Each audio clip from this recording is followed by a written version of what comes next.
ukubwa wa Mungu hutegemea kichwa chako, yani ubongo, yani ndio ukubwa wa Mungu upo hapo, yani hicho kinachoitwa Mungu kinakuzwa na ubongo wako. Inategemea yani umelogwa kwa kiwango gani. Yani kwamba wewe ukipanda mahindi unaamini Mungu kapanda, ukipalilia unaamini Mungu kapalilia, ukiweka mbolea unaamini Mungu kaweka mbolea, mahindi yakikua unaamini Mungu amekuza.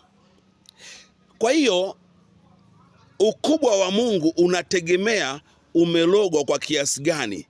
Ndio hicho kinachoitwa Mungu kinakuwa kwenye ubongo wako.